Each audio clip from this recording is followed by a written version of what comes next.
What's up, everyone? My name is Mike at FilmBoy24, and thank you for tuning in to my channel. I really appreciate it. Today we're going to go over the absolute basics of the Super 8 camera.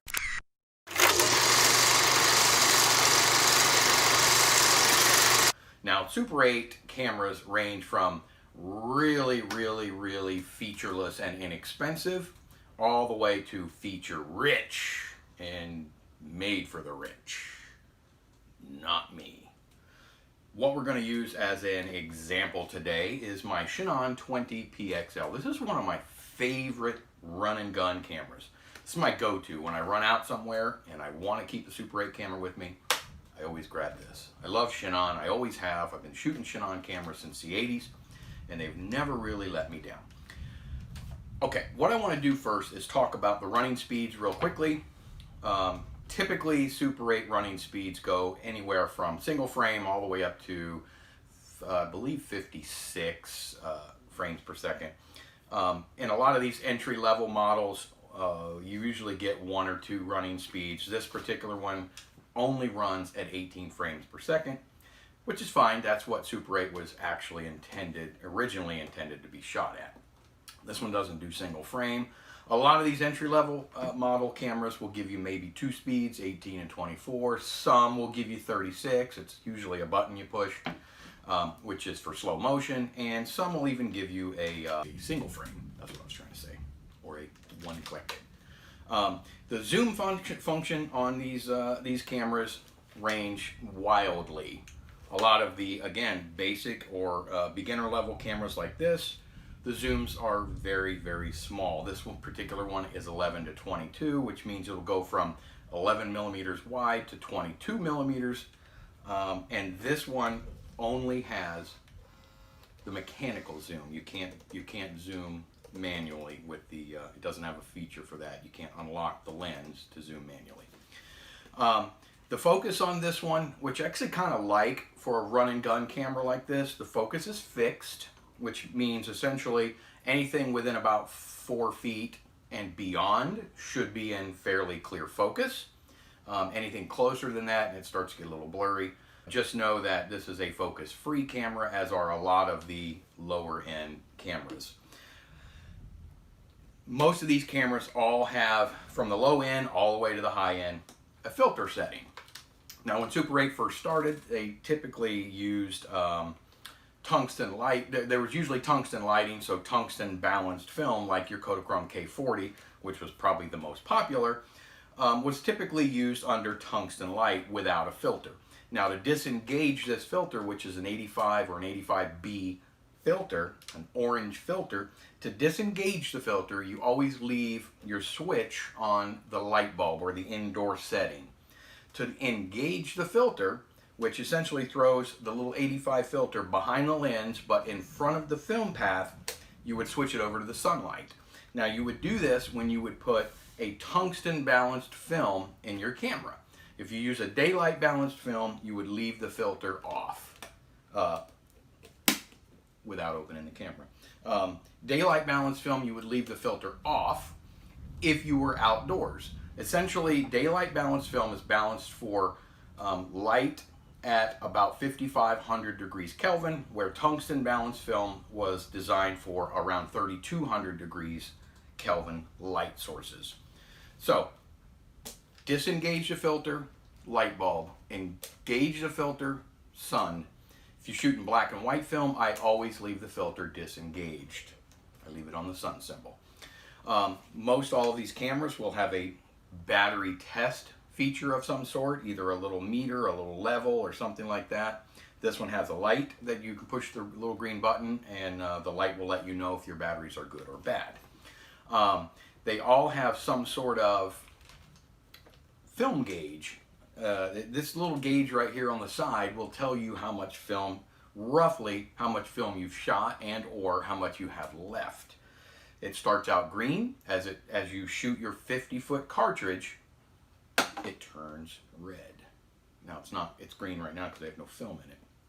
But again, as you shoot it, these cameras, a lot of these cameras there's no way to tell when you reach the end of your film cartridge. So if you happen to put a cartridge in and you're not sure how much film has been shot, well, you might just have to keep guessing or keep taking the film out and looking, because when the film is exposed, there will be a little typewritten word, capital letters, that say exposed right on the film itself.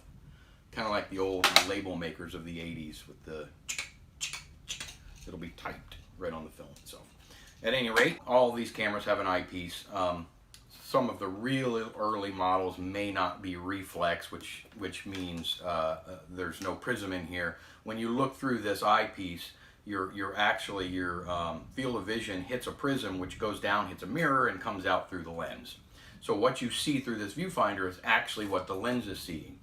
Now, a lot of these will have a diopter adjustment right near the tip of them here. This particular one is a dial, and what that is that's for people like me, or essentially everybody, because everybody's vision is a little bit different. I don't like to shoot with my glasses on, so when I take these off, my prescription glasses, and I put my eye up to the viewfinder, it's blurry. But if I adjust this diopter and then tighten it down to where I can see that ground glass in there nice and clear, or see my meter in there nice and clear, then I don't have to worry about wearing my glasses. Of course, when you look through it with your glasses on, then it's going to be blurry again. So pick one or the other. Probably one of the most important features of the Super 8 camera is going to be, at least for me, is going to be your exposure. I love to manually set my exposures, and as you get out of films that are expired and start shooting, well, I should take that back. When you shoot expired film, a lot of times you want to change your exposure because it's unknown storage and it's expired and things like that. So you kind of want to really open up your aperture. Unfortunately, in cameras like this, most of the time you can't do that. Now, one tiny workaround is a feature that they put on a lot of these called the BLC, or backlight control feature.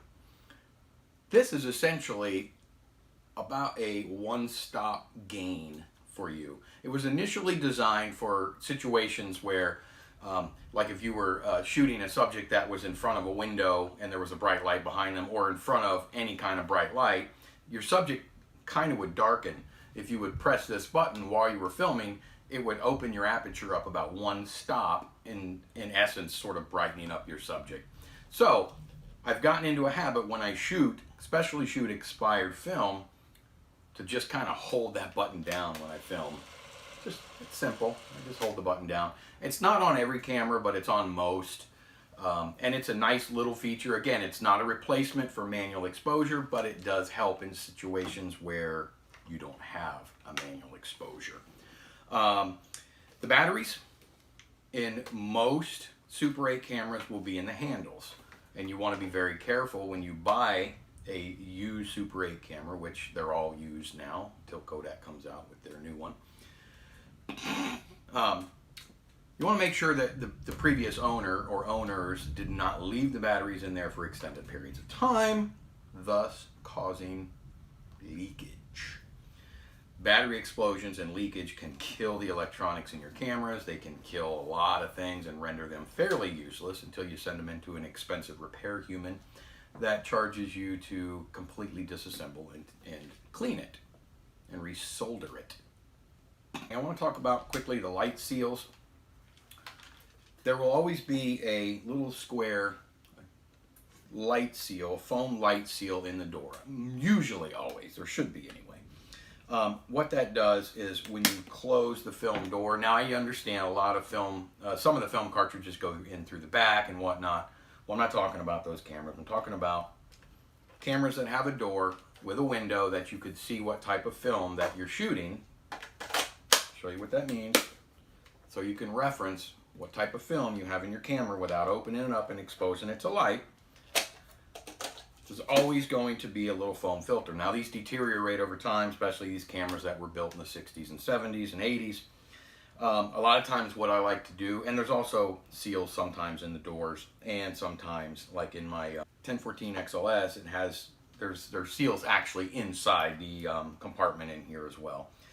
But if you take and you, depending on what kind of cartridge you have in there, this is a sound cartridge. If you just cut a piece of like foam or closed cell foam or something in there, you can even cut out the little window if you want, close the door. It seals off most of all of the light. And unless you're going for a crazy light leak look, then you're going to want to make sure that's nice and sealed. Or you can put tape around the door, or you can actually replace the foam seals in it. Probably something you're going to have to do on your own. Cut the foam out and everything on your own, because I don't think that they sell that for these old cameras. Anyway, the last thing I want to talk about really quick, this particular camera takes silent and sound film. Now, they no longer make sound striped film, but you can still buy this film eBay and Etsy and different places, and depending on how it's stored, you may or may not get a decent soundtrack out of it. This is the sound head down here. Anytime you open a camera door, if you see the sound head at the bottom, that means you can record sound. Some of them will be cut off right here, and it will only take silent film cartridges. This camera, this particular camera, will record sound. Now, your image was recorded here in your film gate, and your audio was recorded here on this bottom side of the cartridge. Now, that's 18 frames apart, so when you would project it, your projector sound head was 18 frames away from your lamp or your gate, so that they would sync automatically. So, if you have a sound camera, and you have a microphone, because you'll need a microphone. These don't come with internal microphones. This particular one has a snap-on or a screw-in microphone that connects to the top of the camera. It also has a port here that you can plug in an external microphone or a headphone jack. So it has a jack for a microphone and for a headphone, so you can monitor your sound going in.